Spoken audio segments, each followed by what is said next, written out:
인생과명원 구독자 여러분 반갑습니다. 지난 1971년 미국의 아폴로 15호가 달 탐사를 떠났습니다. 이렇게 생생한 사진도 남겼습니다. 차량 바퀴 자국의 발자국까지. 너무 생생해서 조작 논란까지 일었을 정도입니다. 그 이후에도 달을 향한 구애는 나라마다 넘쳤습니다. 일찍이 우리나라도 전래동화에서부터 달 속에 옥토끼를 넣고 평화와 화목을 바랐죠. 그런데 가정의 평화를 넘어서 인류의 평화와 안녕을 위해서는 이 달이 꼭 필요하다고 합니다. 인류는 왜 그토록 달을 갈망하는지 그 이유를 짚어보고자 합니다. 지금 바로 달 세계로 날아가 보겠습니다. 관련 내용 전문가와 함께 짚어보겠습니다. 인간에게는 세 개의 시간이 존재한다고 해요. 과거, 현재, 미래. 대부분은 현재를 살고 있는데 센터장님 명함 받고 미래를 사는 분이시구나 생각을 했습니다. 지금 미래혁신센터장이라는 직함을 갖고 계신데 좀 어렵습니다. 구체적으로 어떤 일을 하시는 거예요? 저는 한국항공우주연구원에서 5월 5일까지 달 탐사 단장을 맡았고요. 알고 계시는 대한민국 첫 달 탐사선인 다누리 개발을 총괄하는 역할을 진행을 했었습니다. 이번 사업은 3월에서 5월까지 해서 최종적으로 마무리가 됐고요. 현재는 지금 항공우주 쪽에 미래혁신을 담당할 수 있는 기술을 미리 연구하는 그런 미래혁신연구센터 센터장을 맡고 있습니다. 어찌 보면 우리나라의 명운을 잡고 있는 그런 중요한 임무를 맡고 계신 게 아닌가라는 생각이 들었습니다. 최근의 뉴스를 들으면 많은 나라들이 경쟁적으로 달 탐사에 힘을 쏟고 있더라고요. 달에 보물이라도 숨겨져 있는 걸까요? 글쎄요. 예전에는 달이었던 호기심의 대상 사실. 70년대만 해도 구소련과 미국 은행전 시대 때 달은 경쟁의 대상, 기술적인 경쟁의 대상이었죠. 그리고 70년 중반 이후부터는 또 시도가 없었어요. 오히려 반대로 2010년 들어와서부터 다시 달에 대한 관심이 높아지고 최근에는 제2 골드러시라고 할 정도로 많은 나라들이 달을 탐사하려는 시도를 하고 있습니다. 제가 보기에는 그게 세 가지의 특징이 있는 것 같아요. 예전하고 다른. 예전에는 달을 탐사하는 용으로 봤지만 지금은 첫 번째는 달을 어떤 산업화, 사업의 공간으로 볼 수 있을 것 같습니다. 스페이스X나 블루 오리진처럼 가깝게는 우주 공간상에, 즉 대기권을 벗어나서 우주를 여행하고 오는 그런 상품도 있는가 하면 스페이스X의 스타쉽을 이용해서 달을 일주일 코스를 통해서 일주일 동안 돌아오는 상품이 진행 중에 있거든요. 달은 이미 산업의 대상 영역이 된 것이고요. 두 번째로 보면 달에 있는 자원의 가치가 재평가되는 것 같습니다. 많이 알고 계시지만 헬륨3, 히토류, 특히 물 이런 것들에 대한 기초가 기존과는 다르게 상상 이상으로 그 가치가 재평가되면서 달에 대한 탐사의 목적이 생긴 것 같고요. 마지막으로 달에 대한 또 다른 전초기지의 역할. 여기서 전초기지의 역할이라는 건 뭐냐 하면 저희가 화성보다 더 먼 심우주 행성을 탐사하기 위해서는 관련한 필요한 기술이 있을 텐데 이런 필요 기술을 달이라고 하는 천연의 영역, 공간에서 사전에 시연하고 검증해서 그 기술을 확보하는 어떻게 보면 기술적으로 시연 공간을 테스트해 볼 수 있는 전초기지의 역할. 이제는 더 나아가서 달에서 탐사체를 발사할 수 있는 계획까지 세우고 있습니다. 달에서 탐사체를 발사한다는 게 지구에서 달까지 갔다가 여기서 또 한 번 다른 행성을 향해서 가기에는 연료를 너무 많이 쓰게 되니까요. 이제 계획하고 있는 것은 뭐냐 하면 달에서 발사체를 만들어서 달에서 발사체의 연료를 가지고 달에서 발사할 수 있다는 거죠. 그러면 장점은 달에 있는 중력작용은 지구보다 6분의 1 작기 때문에 반대로 똑같은 연료를 가지고도 6배나 더 많은 무게를 더 먼 곳으로 보낼 수 있다는 장점이 있습니다. 효율성이 엄청나겠네요. 그렇습니다. 물론 그게 당장 근시간 내에 실현하기는 조금 어려운 부분도 있지만 충분히 가능성이 있다고 보고요. 그런 여러 가지 측면 때문에 지금은 우리 인류의 5대 양칠 대륙이 아니라 달을 8번째 대륙으로 생각하는 것 같습니다. 그 정도로 중요한 위치에 있는 게 바로 달입니다. 미지의 세계를 보려는 인류의 호기심을 충족하는 것을 뛰어넘어서 인류의 생존과도 연관되어 있는 행성이 아닐까 싶기도 해요. 달에 물이 존재하는가? 이 여부를 확인하는 게 사실 제일 중요하다고 하는데 어떤 이유 때문일까요? 맞습니다. 달에 대해서 관심들 갖는 이유 중에 아까 말씀드렸던 자원, 그 중에서도 물에 대한 자원이 특히 요즘에 각광을 받고 있습니다. 너무나 뜨거울 정도입니다. 특히 북극과 남극에는 충돌구라고 하는 다양한 크레이터가 존재하고요. 이런 충돌구에는 빛이 1년 내내 닿지 않는 영구 우명 지역이 존재할 수 있고요. 햇빛이 하나도 들지 않는, 그런 경우에는 그 지역 자체는 온도 가형하로 따지면 마이너스 164에서 165도까지 내려갈 수 있습니다. 만약 이런 지역의 얼음이 물의 형태로 존재할 수 있다면 그 얼음 자체가 일정하게 유지되고 보존될 수 있는 조건이거든요. 그래서 결국에는 달에서 저희가 북극 또는 남극에서 얼음을 채취할 수 있다는 얘기고, 만약에 인류가 달에서 얼음, 즉 물이 되겠죠. 채취를 할 수 있다면 가장 기본적으로 인류가 달에 거주할 수 있을 때 필요한 식수가 확보되는 거고, 두 번째는 그것을 통해서 산소가 만들어질 수 있고요. 물을 분해해서 수소와 산소가 만들어진다면 수소, 산소는 바로 발사체의 연료가 됩니다. 그 얘기는 앞서 말씀드렸던 우주 탐사체를 달에서 발사할 수 있는 기술이보다 더 가까워지겠죠. 그런 측면에서 달에 대해서, 특히 달에 있는 물에 대한 관심도가 매우 뜨겁다고 할 수 있습니다. 얼음만 있으면 사람이 숨을 쉴 수도 있고, 물 마시고 살 수도 있고, 연료도 만들 수 있고, 아주 중요한 부분을 짚어주셨어요. 그래서 요즘 자주 언급이 되는 게 바로 달 탐사선입니다. 그런데 달 탐사선을 쏘는 것 자체가 굉장히 어려운 일이고, 이것을 성공한 나라가 10개 나라도 안 되는 거잖아요. 맞습니다. 그런데 일단 달 탐사선에는 크게 두 종류가 있는 것으로 이해하시면 될 것 같고요. 하나는 궤도선이고 하나는 착륙선. 아시는 것처럼 저희 다누리는 달 궤도를 도는 궤도선이고요. 최근에 달 남극에 착륙한 찬드라얀 3호는 착륙선이 되겠죠.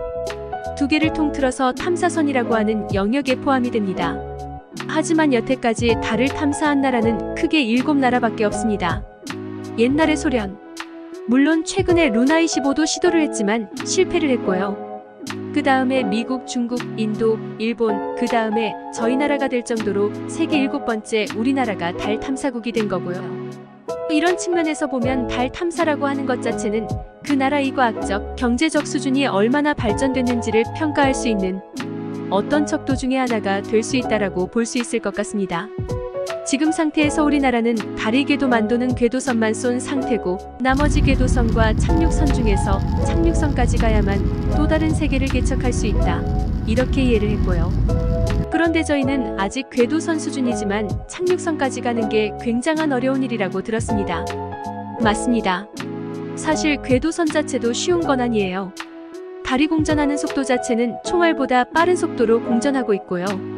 그런데 그 달에 올라타기 위한 궤도선의 속도는 그것보다 2배, 3배 더 빨라야 합니다. 총알보다 더 빠른데 그것보다 2~3배가 더 빨라야 됩니다.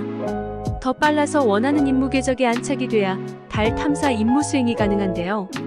그 중간에 조금이라도 오차가 발생하면 그 오차를 수정하기 위해서 너무 많은 연료가 필요하거든요.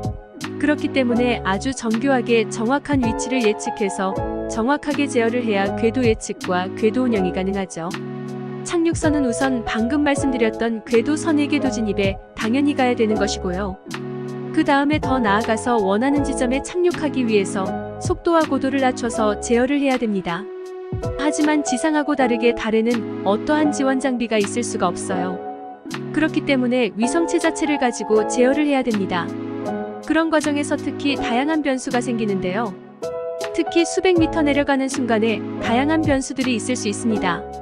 일단 첫 번째로는 달 지표면과 가까워지기 때문에 지구와 달과 바라보는 시점에 대해서 지형에 의해서 가릴 수가 있거든요.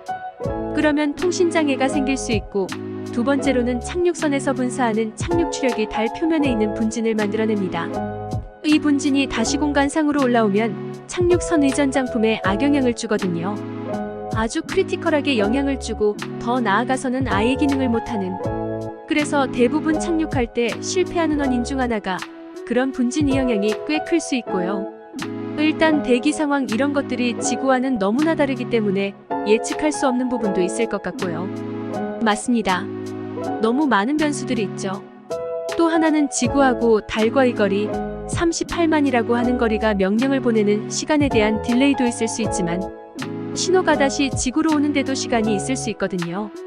이미 거기서는 저희가 보는 시점은 달에서 수초가 지나간 시점의 영상이기 때문에 그것에 대한 오차, 이런 다양한 것을 고려하고 그 지점에서 생길 수 있는 요인들을 아주 다양한 시뮬레이션을 통해서 확인하지 않으면 그 부분이 성공하기가 쉽지 않습니다.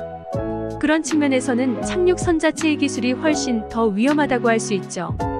센터장님 말씀 들으면서 저는 영화 인터스텔라가 떠올랐어요. 인터스텔라 보면 행성 갈 때마다 엄청나게 산처럼 높은 해일이 일기도 하고 얼음 받치기도 하고 다양한 상황들이 연출이 됐었잖아요. 이런 상황과 비슷하다고 생각을 하면 될까요? 그럼요. 온도 자체도 우리 공간하고는 다르고요. 적도 부근 같은 경우는 온도가 마이너스 180도에서 영상 100도까지도 바뀝니다. 한 번에 그렇게 순식간에 바뀝니까? 한 달 기준으로.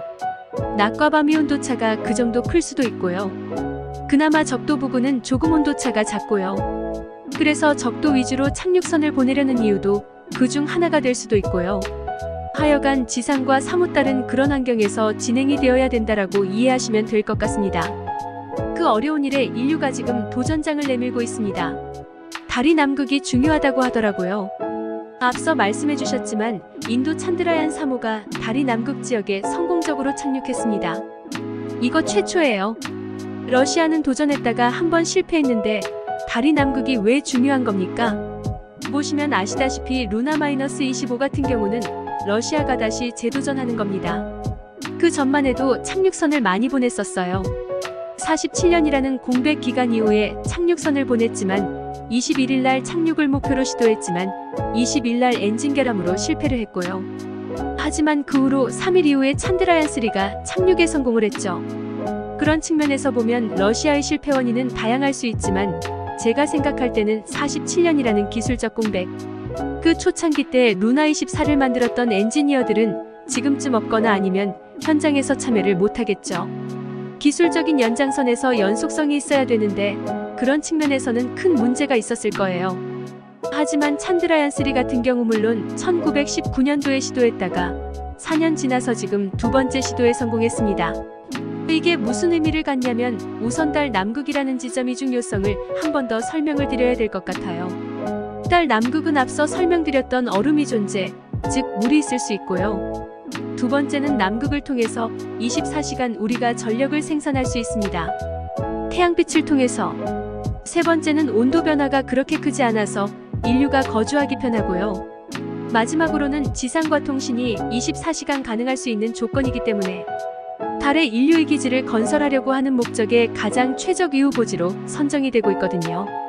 그런 측면에서 보면 찬드라얀3가 달에 먼저 갔다는 이야기는 뭐냐 하면 달 착륙뿐만 아니라 달의 인류기지 마련을 우선적으로 선점할 수 있는 그런 기회가 생겼다. 그리고 그런 걸 증명할 수 있는 기회였다라고 설명할 수 있을 것 같습니다. 사람이 살 수 있는 기지를 말씀하셨는데 인도가 성공하면서 미국이 가만히 있지는 않을 것 같거든요. 미국도 아르테미스 프로젝트라고 해서 1928년, 그러니까 5년 뒤까지 달 거주 유인 우주기지를 만드는 프로젝트를 진행하고 있습니다. 미국의 계획대로 진행될 거라고 보세요? 충분히 가능하고요. 1972년 이후에 지금 50년 만에 처음으로 달에 사람을 보내죠. 그런데 아르테미스 프로젝트는 달에 사람을 다시 보내는 게 목적이 아니고요. 달에 사람을 거주시키는 겁니다. 하지만 더 나아가서는 화성으로 가기 위한 전초기지로서의 프로젝트라고 이해하시면 되고요. 그런 측면에서는 2022년 작년에 1차로 SLS 발사 성공을 했고요. 그리고 2024년에 내년이 되겠죠. 사람을 태우는 스윙바이가 이어질 거고 게이트웨이 개발도 있고 2028년까지 사람을 달에 착륙시켜서 거주시킬 수 있는 그런 기능이 지금 계획이 진행 중인데요. 그런데 제가 보기에는 스타쉽이나 블루문이나 또는 게이트웨이 등에 대한 일정 때문에 12년 정도는 지연이 있을 수 있지만 충분히 가능성 있는 계획이라고 판단됩니다. 저희가 다른 나라 이야기 많이 했는데 우리나라 다누리 얘기 안 할 수가 없습니다. 다누리가 찍어보낸 사진이 있더라고요. 저희가 함께 그 사진을 보면서 말씀을 나눠볼게요. 달 궤도선 다누리호. 일단 그 어려운 기술에 성공을 해서 지금 성공적으로 달 궤도를 돌고 있는데 지금 다누리 상태는 어떤가요? 지금 다누리 상태는 아시는 것처럼 작년 8월 5일 지구를 출발해서 12월 27일 날 달에 도착을 했고요. 가는 동안에 너무 완벽한 궤도가 운영이 됐고 현재는 상태가 너무 정상적으로 잘 운영되고 있습니다. 특히 다누리 같은 경우는 작년 5개월 동안 달에 도달할 때 저희가 문제가 생겼을 때 대비하기 위해서 연료를 준비해 놓은 게 있는데 예비 연료를 쓸 기회가 없었어요. 그래서 그 남은 연료가 결국에는 다누리 의임무를 더욱 연장시키는 그런 상태가 됐고요. 지금은 올해까지 목표였던 임기가 2년 더 연장돼서 25년 말까지 임무가 연장된 상태입니다. 연료를 아껴서 25년 말까지 할 수 있다는 말씀이신 거죠? 맞습니다. 장기적으로는 우리도 달에 2032년까지 착륙선을 보내는 게 목표인데 우리의 계획은 어떻습니까? 성공적으로 될까요?